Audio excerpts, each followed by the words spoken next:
Praise the Lord. Ndiyabonga kakhulu ke bazalwane bethu nawo onke amabandla kaThixo nakubo bonke abawuvayo lo myalezo kwiindawo abaphulaphula bakuzo. Namhlanje ndiyafuna nje sobelane ngendawo umoya oyingcwele amane eyithupha kum kukade eyithe chu, noko ke ndingayithethi ngoba kum ayiyonto elula into yobhala umyalezo. Kuthi ke ngoku kwawube uThixo eqokela ethetha, ndandule ke ngoku ndithi mandibhale phantsi. Nakhona sendibhalile phantsi kungazoli emphefumlweni wam, ndithule. Umoya oyingcwele uzamane ndithinta, ikhuphele le nto lena iye ebantwaneni bam, ngoba into nxa iphuma kuThixo ayiphumeli wena mzalwane, ayiphumeli wena nkokeli, noba ungumama ayiphumeli wena. Yilaa nto safundiswayo okuba emabandleni esikhule kuwo, nxa kunento oyibonileyo isitshilo uya usithethe enkonzweni ngoba ayisosakho, sesebandla. UThixo akanamdla wokuncokola nawe nje, kodwa angakuthinta uThixo ikhona into ebuhlungu emhluphayo ebandleni. Namhlanje ke ndizawuthetha amazwi kaThixo, ndizawuthetha amazwi aphuma kuThixo. Ndiyathanda uba abazalwane ba-andastende, bandiqonde okoba ndingumntu onjani na. NdingokaMbewu mna, Brother LJ Mbewu, we-Save the Children of God Ministry. Iinambara zam zithi 083 75 38 200. Zitsho njalo ke iinambara zam okuba ungathanda ukuva okanye ungathanda ubuza imibuzo ndikuphendule, kodwa eminye imibuzo ndingakwazi ke ukuyiphendula ngoba nxa uye wacinga into uyakwazi uyiphendula, kodwa into evela kuThixo ngenye ixesha kuba nzima ukuyiphendula ngoba bingaphumi kuwe, ibiphuma kuThixo. Then ke ndinale ndawo ke ithi uvukelo lwebandla. Ngeli xesha ke ndibhala le ndawo, esi sihloko sithi uvukelo lwebandla, ndibe ndifunda ke izibhalo ezingcwele, ndilanda emva le nto kuthiwa luvukelo. Kodwa ke nje yaqala kakuhle kum, yaqala nje ngovukelo lukaYehu. Ndifunda ndibone ngathi yinto elungileyo, but xa ndihambe ndisiya ebunzulwini bovukelo, usebenzise nje lodwa eli gama ukulibhale phantsi ulijonge, uvukelo. Uvukelo is not a blessing. Uvukelo ayonto elungileyo umntana kaThixo angamisa ngayo, athi kulungile mna ndibe ngumvukeli.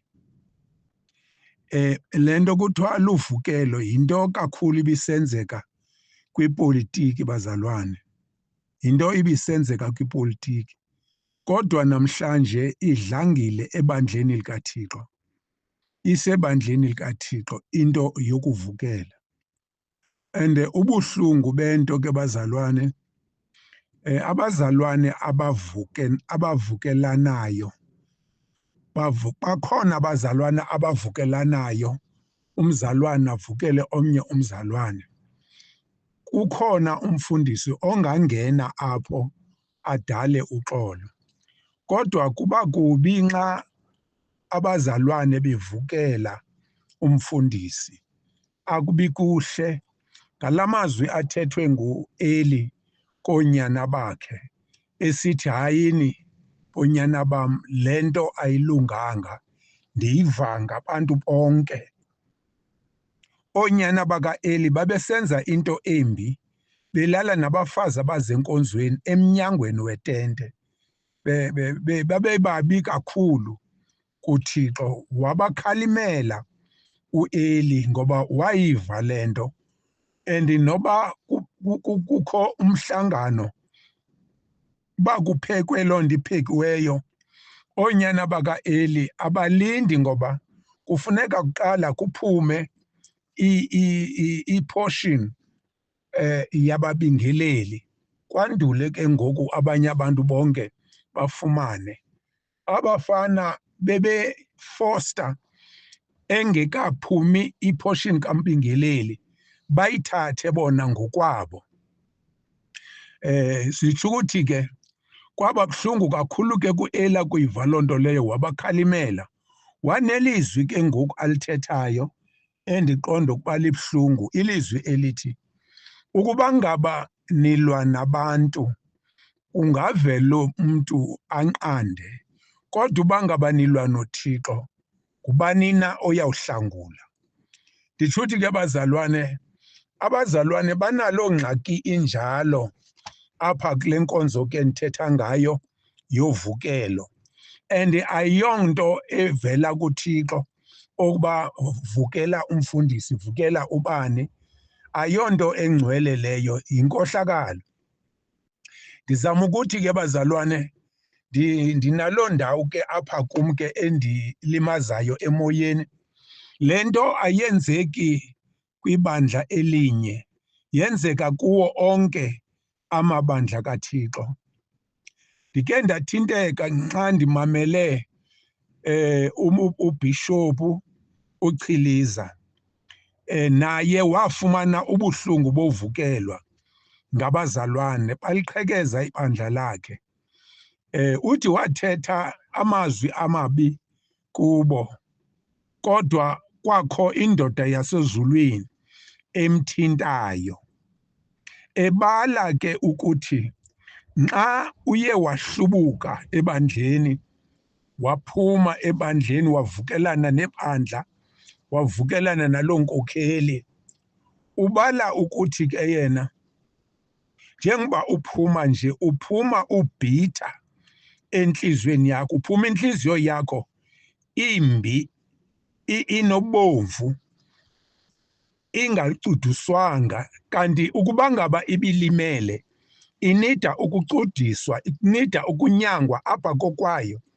Kodwa ke abazalwane abayimameli loo nto leyo. Nditshuthi ke ndayimamela le nto yandivisa ubuhlungu yokuphuma kwabazalwane intliziyo zigcwele i-bitterness. Nalapho bashumayela khona bazawuhlohla le bitterness, ngoba ubuncikane bento ephuma entliziyweni yakho uhlohla yona ebantwini. Mangabe unomoya ombi uzawuhlohla wona ebantwini. Mangabe unentliziyo entle, unomoya omhle, uzawuhlohla wona ebantwini. So ke ngoku xa ubhitha uphuma ebandleni uqhekeza ibandla, and bazalwane, kule ndawo yokuqhekeza ibandla kukho ubuxoki obuninzi obenzekayo. Ahamba umzalwane athi yena uthunyiwe nguThixo. My God, athi uthunyiwe nguThixo, ubiziwe, uzobizwa nguThixo ngosuke aqhekeze ibandla. Ubizwa njani uqhekeze unhlephule umzimba kaKristu kabuhlungu kangaka? Ayonto elula bazalwane. Ukuhlephuka komzimba kaKristu yinyama ezipheni. Ukuthatha iplayasi, itanga, uthathe ukuxobula izipho lakho, ulitsale izipho lakho liphume. Awusoze uyenze le nto ngoba laa nto ibuhlungu ngendlela esisimanga. Yinto ke eyenzeka kuYesu entliziyweni yakhe, ngoba ibandla siyavumelana sonke ngumzimba kaYesu. Wena ngeli xesha uliqhekeza uthi ibandla ngumzimba kabani? Mandibuye ke kuloo ndawo. Apho ndiyakhona ndiya uvukelo lwebandla. ndifuna silibone ukuba ilungile nalento okanye ayilunganga. Kum mna ndodwa bazalwane ayilunganga. Ukuphuma kwam kwinkolo yabapostile ndiyayithatha le nto, ndithetha cacileyo. Iinyembezi zikatata udyasi zathontsiza phezu kwentloko yam, ndithambisele erumini, esithi la madoda amakufuni, hamba uyowushumayela, ungayijiki imfundiso. Ndifuna ukuthi ke bazalwane, abazalwane babona ohlambi unebandla baqonde nakuba akukho apho uphuma khona. Abayazi ukuba umntu uphume apho, uphume njani, ukhutshwe njani. And futhi kwa uphuma kwam andizange ndimke noyi-one umntu kwibandla lenkolo yabapostile unanamhlanje. Akukho not a single one owenkolo yabapostile apha ebandleni. Ndaphuma mna nenkosikazi yam nabantwana bam.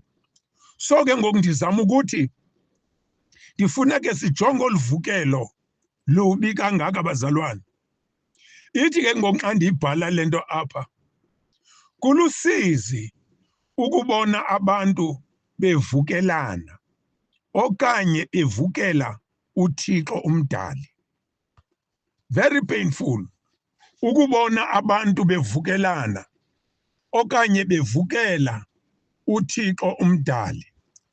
Yabona kule ndawo yokuvukela uThixo, kuleli xesha uvukela wena ibandla, ngoba ibandla lingumzimba kaKrestu. Right bazalwane? Ndiyafuna ukuthi olu hlobo lwabantu ngabantu abaguqukayo, i-background yabo ingabantu ababezindlobongela, ingabantu ababethi mzali, ababethi nina. Luthi ke lwakuphola ukholo, kuba ukholo olu luyaphola, izibhalo zisixelela ngalo mhlobo. Umntu kaThixo angenwe kukungakhathali. Once bakuphole ukholo, umntana kaThixo ungenwa kukungakhathali. Angenwe kukuyazi, kukungakhathali. Ukungakhathali ke lisango lamadimoni. Njengoba ungenwa kungakhathali nje, ukungakhathali oku lisango lamadimoni.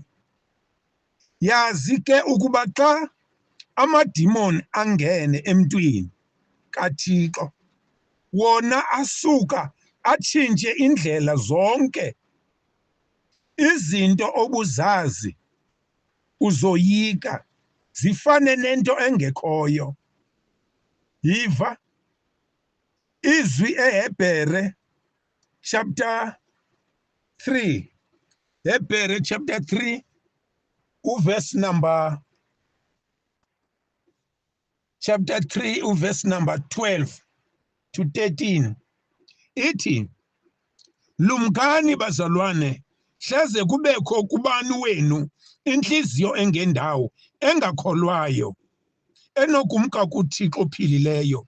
Manivuselelane imihla ngemihla, xa kusathiwa kunamhla, ukuze kungabikho mntu kuni wenziwa lukhuni kukulukuhla kwesono. Siyabona bazalwane, le nto ayiqali nje, iqale esonweni. Umzalwane uqala difitwe sisono.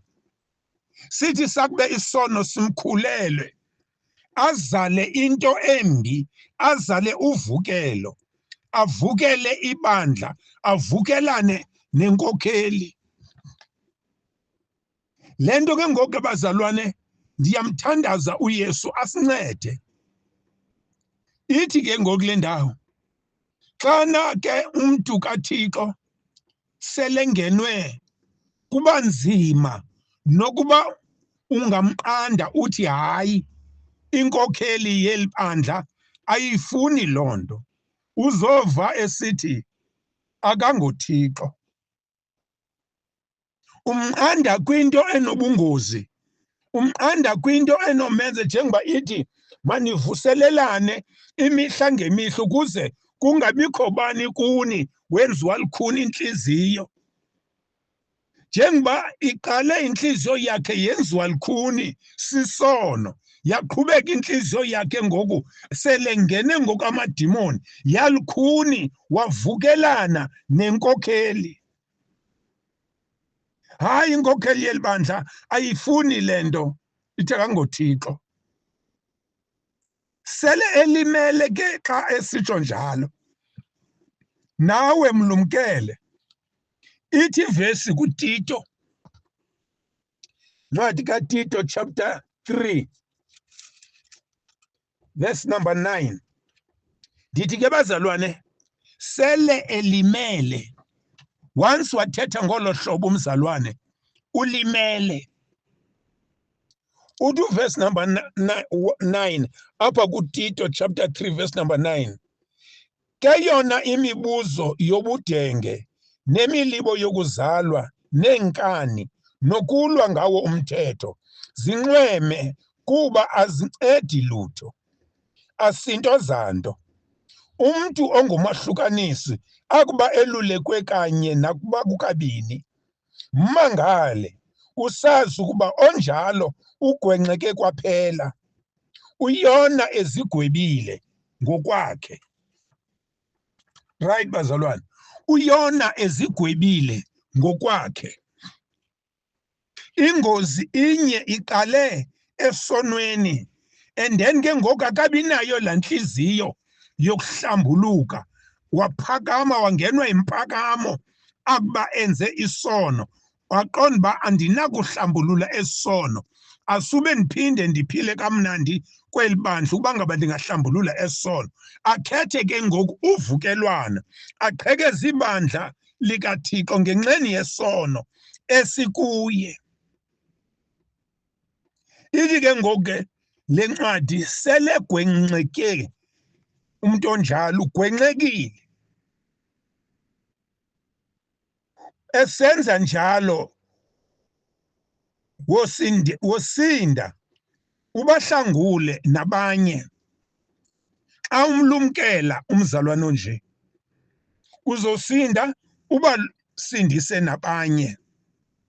Xa ndijonga izibhalo ngokukodwa incwadi kaYoshuwa ukuya kubagwebi, ufumana ukuba ibandla likaIsrayeli lahamba kakuhle noYoshuwa, limazi, limhlonela. Kodwa kwathi akuba uYoshuwa efile, ibandla langenwa yimimoya. Akuba uYoshuwa sele ngekho ngoku efile, ibandla langenwa yimimoya. Uyabona bazalwane, ndifuna uyithetha straight ngolu hlobo lento. Kukhona usizi nentlungu nentlupheko xa kusweleka inkokheli yebandla. Kukhona usizi nentlupheko xa kusweleka inkokheli yebandla. Ngoba abazalwane, ukuba ngaba ndithi ndiyayijonga le nto, abakholwa ncam kuJesu. Abazalwane bakholwa kuJesu ngeli xesha kukho lo mntu ubizweyo nguThixo. Ngoba uThixo uyayifaka into apha emntwini yokokuba abantu banamathele kuye. Then ngoku into eyenzekayo, xa inkokheli le isekhona, liyanamathela ibandla, lihlale kakuhle. Ungadeske ucinga bona bayakholwa kuThixo, kanti abakholwa kuThixo, bakholwa kule nkokheli. Mangaphi amabandla kaThixo aqhekekileyo, and onke aqhekeka emveni kokufa kwenkokheli. Ithi netoba inkokheli ife njena, into umzalwane bengakwazi ukuyenza, aqine isibindi ayenze. Nebandla ke ngoku kuthi kuba kaloku alikange libe likholwa kuThixo, libe lisayame ngomntu, awuhexe umntu asuke, nalo liyahexa. Ndiyamthandaza ke uYesu asincede bazalwane ngale ngxaki. uYoshua akasekho lithi ibandla. Masizifunele uThixo kuba kaloku belingaqali ibandla ukwenza lonto. Masizifunele uThixo ngoba uYoshua akasekho. Kutheni befuna uThixo ekhona umuntu ome phambi kwabo? Ngoba ukuhamba koYoshua ukhona owangena kuYoshua emveni koYoshua. Kodwa kuthi kuba inhliziyo zabo bezibambelele pha kuYoshua. Awungabikho ke ngokuYoshua baqale abazalwane bafune omnye uThixo ngongathi uYoshua ebenguThixo. Yaqala lento kwintaba yeHorebhe. uMoses wanyuka intaba wayowulanda umthetho kuThixo, wahlala 80 entsuku. Abantu bathi asimazi nokuba ufile, nokuba masizenzele uThixo. Iyasiva isimanga sabantu ngoba bengamboni. Lento yenzeka nje ngoba bengamboni. African Gospel, ukuhamba kwenkokheli laqhekeka ibandla ngoba akasekho lo betyale ibandla. Apostolic Faith Mission laqhekeka lanhlephuka lazibhisi ngoba akasekho lo wayeqale ibandla. Assemblies of God yanhlephuka nayazibhisi ngoba akasekho lo wayeqale ibandla. Into endiyithetha abazalwane yile ithi abantu abasakholwa ncam kuThixo, bakholwa emntwini. Nenkolo yabapostile yahlephuka yazibhisi akumka uTata uJasi, inkokheli yaliqala yela bandla. Hlephuka lazibhisi. And abazalwane banesibindi, bazalwane banesibindi, esibindi sokokuba athi ezazi ba uqhekeke ebandleni likaTata uJasi, athi ogqiba athi bathambisane bodwa. Andiyazi nalento badyobhana ngayo, noba ivaseline noba yintoni, badyobhane bodwa ngaloo nto. Athi omnye ndingubhishophu, athi omnye ndilisekela, athi ndiyinto ethile. Bahamba bezigcoba, bayazigcoba bona ngokwabo, balilimaza ibandla likaThixo. Ithi loo nto aba bantu babalandelayo bebengakholwa ncam kuThixo, bebekholwa enkokhelini. Ngoku inkokheli yangabikho, bona bayohlukahlukana. Babheka ngapho bathanda lo, omnye uthanda lo, omnye lo ushumayela kamandi kunobani, nalo ushumayela sekuzele ngoku izipho. Abazalwane ngoku basikelelwa zizipho, abasasikelelwa kuba yena ekholwa kuThixo. Abantu abakholwa kuJesu bahleli kwibandla lenkolo abapostili. Abantu abakholwa kuJesu bahleli kwi-Assemblies, African Gospel Faith Mission, bahleli ngoba bakholwa kuThixo. Kodwa abantu abankoliseko yabo isendodeni. That's why iBhayibhile isithi uqalekisiwe umuntu onkoliseko yakhe isemntwini. Kuba bona inkoliseko yabo isemntwini, babona uba mabalandele umntu, baqhekeke ebandleni balandela umntu, bemazi lo mntu akazange uThixo wathetha. Uyabona uThixo ukukhetha kwakhe uYoshua, uthathe uMoses wathi, Moses hamba kunye noYoshua nibheke etenteni yokuhlangana. Nxa sifika pha kulaa ndawo asibonanga into eyenziwe nguThixo okanye nguMoses, kodwa siva pha ekupheleni kwale ncwadi yeDuteronomy seyisithi wagcwala bubulumko namandla uYoshua ngoba uMoses wacinzela ngezandla phezu kwentloko yakhe.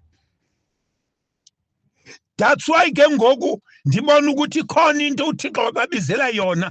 Ke ngoku uThixo ubiza le nkokheli, abize nale izawusala ayithambise. Uyabona inkokheli nxa zihamba njalo ibandla alifi ibandla, ngoba ibandla likaIsrayeli lanamathela kuYoshua ngoba ithi laa ndawo uyasho wazala bubulumko namandla ngoba uMoses umkhonzi kaThixo wabeka izandla wacinzela ngezandla zakhe phezu kwenhloko yakhe. Kubani okucinzela ngezandla enhlokweni yakho? Wena uzingomba isifuba nje uhamba ubalisela abantu, hayi mina ndadinwa ilanto ndizimele nami ndinebandla lakho. Uzimele nyani, mandikuxelele lento kakuhle. Ndifuna uyi-understande kakuhle njengokuba nawe uzimele funa ukuyazi uba nasezulwini likhona izulu elilelakho ozimeleyo kulo, ozawuya kulo wawufa. Kodwa kweli likaJesu, kulawo tata uJasi, kulawo Ngidi, kulawo Bhengu, kulawo Chiliza, ela izulu liyahlonelwa. Abantu belazulu bayahlala enyanisweni. Abahambi bezigcoba nange-oyili nangantoni na behambe bezigcoba. Umuntu ugcotshwa inkokheli njengoba ndinixelela ndithi inyembezi zikatata uJasi zathi fatafata phezu kwentloko yam, indibeka izandla indikhulula laa nkokheli sithi hamba. Ungayijiki imfundiso. Nansi ke ngoku ke bazalwane, into endihluphayo luvukelo lwebandla. Ibhlungu lento. Exodus 32 uverse 7. Exodus 32 uverse 7. Ke sijonge bazalwane. Exodus 32 verse 7. Sizayijonga sive okuba ithini na. Ithi yona le ndawo. Wathi uYehova kuMoses, hamba uhle kuba abantu bakho owabanyusayo ezweni leyiphutha bonakalisile. Batyeke msinya endleleni endabawisela umthetho ngayo, bazenzela ithole elityetyisiweyo, balinqula, babingelela kulo. Hey, abantu banezimanga. Bathi nangu uThixo owasika Israyeli, owasinyusa ezweni laseYiphutha. Bathi na benza ithole ngezandla zabo. Benzi, there is no anointing, kodwa lithole lenziwe ngezandla zabo. Bajika bathi nangu uThixo, baxokisa abantu abathanda ukuxokiswa. Baninzi abantu bazalwane abathanda ukuxokiswa, abathanda amanga. Itsho njalo iBhayibhile ithi kunabantu abathanda amanga. Uyamazi lo muntu Mose akabizwanga, uyamazi lo muntu akabizwanga at all. Uba ngaba bebiziwe inkokheli ngiyayithethile ngaphambili. Inkokheli yandikhuphayo mna yathetha izihlandlo zazithathu. Kwesihlandlo sesithathu yandibeka izandla yandithambisa. Okokuqala yathetha phakathi kwamadoda amakhulu, ekhona amadoda amakhulu. Laa ngwevu ilele esibhedlele eLivingstone. Yathi madoda amakhulu, bambani isandla, nansi indoda enoThixo, bambani isandla kule ndoda. Aba madola nzima amadoda amakhulu ukwenza loo nto leyo. Yaphinda laa ngwevu size Kradoke phambi uba ihambe. Abazalwane bendithuke bandithuka bandityibela. Yathi laa ngwevu, ndivile amadoda amakhulu into eniyenzileyo phezolo. Ndivile bangaba le nkonzo ithe yanilahleka ze niye kulo mzalwane. Phakama mzalwane. Ndaphakama, wathi nantsa le nkonzo bangabi nilahlekile. Nditshuthi ke abazalwane mababuye uphuma kwam entolongweni yomoya abangcolileyo. Umoya Ingcwele uthi kum, xelela bonke abantu abaphume emabandleni abo babuyele emabandleni. Bonke abantu abaphumileyo mababuyele emabandleni. Uyabona ke kubuhlungu kweli lizwi ngoba lithethwe kuMbewu. Lithethwe kuBishop uMbewu, alithethwanga kuwe. Ngoku akuliva, awuzoliva. Uzawutsala iinantsika zakho ezinde, uthethe ubulumko bakho yonke into yakho. Kodwa ke I like one thing, uzohlangana nale nto ndithethayo. Mamela, umphefumlo wakho one of the hot days uzophuma, uzawuhlangana nale nto. uzandithatha uyesu andimisa apha phambi kwakho ndikuxelele ndandikuxelele wathi uba buyele ebandleni nalowa buyeleni emabandleni enu nobamke assembles mababuyele emabandleni nabamke Faith Mission mababuyele emabandleni. Hambe ebandleni uzele ibitterness. Yintoni ozawuyakha? Yintoni ozayondla aba bantu? Uxoke nokuxoka because umuntu oxeke ebandleni udume ngokuxoka oko isuSatani. IBhayibhile uSathana yena nto aziwa ngayo ezulwini uthi ulixoki noyise wamaxoki. So ke ngoku ungaxoka uthi ubizwa uyazazi mosawubizwanga uqhekeze ibandla lomuntu. Awubizwanga ngoku uyaxoka uthi ubiziwe. Hayi hamba. Masambe. Ithi ke ngoku siva izibhalo zisithi kwavela umuntu ukumkani. Yabona lento iqala kwalapha kwabakumkani ukuxoka. Ngoba uYosefu esaziwa nayityiphu yase-Yiphutha. uYosefu uyaziwa eYiphutha. Kodwa ngoku kuvela umuntu ongamaziyo uYosefu, ukumkani.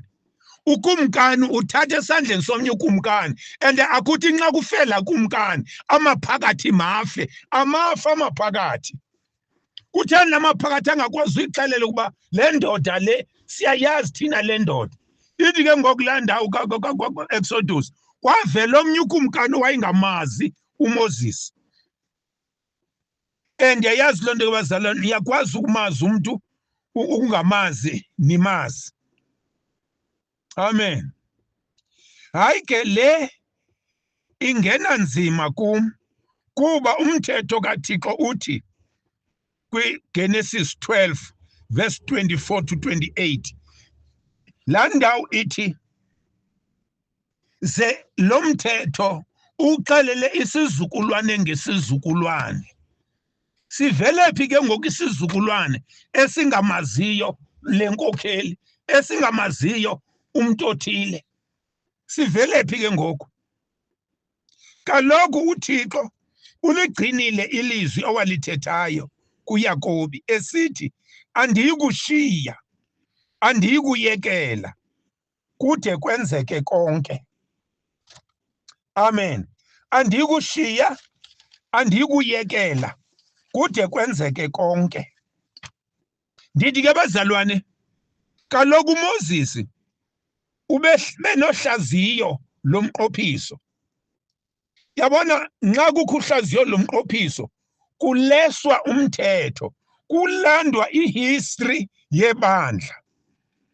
So ngoku uMoses akuba nalo hlaziyo lomqophiso, ithi umbuzo wam, aba bantwana olu hlumelo xa kuhlaziywa kusenziwa iPasika babaphi bona?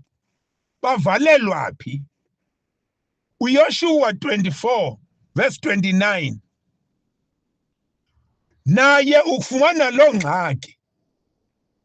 Ekuza kuhambeni kwakhe ithi iBhayibhile kwavela esinye isizukulwane, oko abantu ingathi bathi khapha apha engceni apha emhlabeni. Kwavela esinye isizukulwane esasingamazi uThixo kaYoshua. Emva koko baqhubeka abazalwane kakuhle. Yiva lento indixakayo. Abagwebi 2 verse 10 to 11. Abagwebi 2 verse 11. Simamele nje Abagwebi 2 verse 11. Yanixaka mna nyani into yabazalwane. Yanixaka uthi uverse Abagwebi 2 verse 10 to 11 ithi sakuba nesi sizukulwane sonke sihlanganiselwe koyise, kwavela isizukulwane simbi emva kwaso esibe singamazi uYehova. kwanomsebenzi abewenzile amasirayeli. Oonyana bakaSirayeli benza ububi emehlweni kaYehova, bakhonza uBhaali. Benza ububi ngoba emveni yabona bazalwane, njengoba kuthiwa sakuba silele sonke sasizukulwane sifile, meaning that bazalwane, ndifuna niyibambe kakuhle hlobo, ithetha ukuthi loo nto wafa uSirayeli wonke, kwabikho nto kuthiwa nguSirayeli. Nxa kuzawuthi kuphume abantu emveni koba esasizukulwane sifile, kuvele abantu abangamaziyo uThixo kaSirayeli. Ayonyani le bazalwane, no, ayonyani, andiyivumi. Uyabona ke, uSathana usebenzisa abantu abanqenayo ukucinga, kuba esi sizukulwane sikhona ifana nale kaFaro wathi wayengamazi uYosefu. Mamela, wayengamazi uYosefu, uthathe ehlangwini sikabani, uthathe esandleni salo Faro. Akufanga yonke la cabinet, kufe uFaro qha. Yiloo nto ke eyonzakalisa amabandla, kungena bathile ebandleni badlale ingathi bayamazi uThixo, okanye bayamazi uThixo wale nkokheli. Njengokuba elila uPawulos, uyalila phaa kwincwadi yezenzo, uthi emveni kokumka kwam, uthi mna ndabulaleka kuni. Madoda, ziyabulaleka iinkokheli, mayaziwe loo nto. Uthi ndabulaleka ubusuku nemini ndifundisa phakathi kwenu. Uthi futhi andinqwenelanga nto kabani, ngoba iinkokheli ezibizwe nguThixo azingomadlakudla, azinqweneli imali. Asihambe emveni kwemali, uyanikela unikela, ifuna wena loo nto. Sizawusokola uThixo uzasondla ngolu hlobo athanda usondla ngalo. Yho, nditsho uthi uYesu makasincede kakhulu bazalwane, makasincede uYesu apha ebandleni nakwawo onke amabandla kaThixo.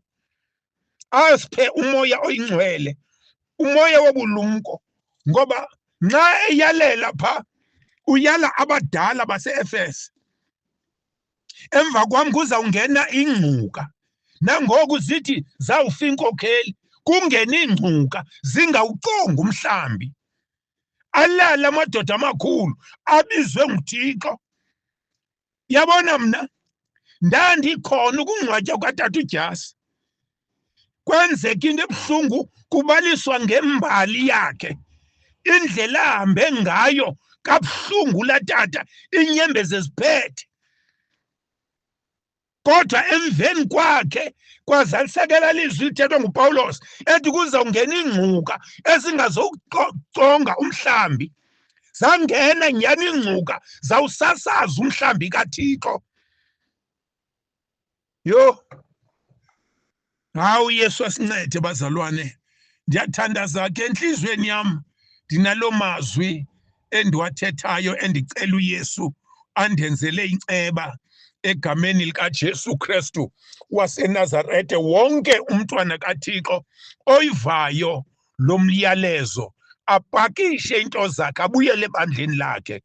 Pakisha ubuyele Assemblies, pakishe ubuyele African, pakisha ubuyele ebandleni obuphuma kulo, buyele Faith Mission, pakisha. Xolela ukuzigcoba, uxolela ukuhamba, and futhi benza into ezifani, very funny things, ngoba lokhu ababizwanga le nto bazenzele, hambe bezigcoba ngeglizerine. Oh, kulungile ke, akukho nto. Ndiyambulela uYesu ke, kodwa sengathi angangena entliziyweni zabazalwane bayazi ukuthi into endibawele bayazi mna kukuthi ibandla ngumzimba kaKristu. Ndinale nto ke ithi ngeli xesha uliqhekeze ucimba ibandla ngumzimba kabani. Mhlawumbi ucimba ngokaMbewu, mhlawumbi ucimba ngokachilisa, mhlawumbi ucimba ngokaBhengu, mhlawumbi ucimba ngokaNgidi. Ayingomzimba kaNgidi, ngumzimba kaJesu. Ibandla ngumzimba kaJesu. Amen. Anisikelele ke uYesu bazalwane, nisaqoqosha impahla zenu, nijongise imipombo ekhaya nolanda intsikelelo. Amen and amen.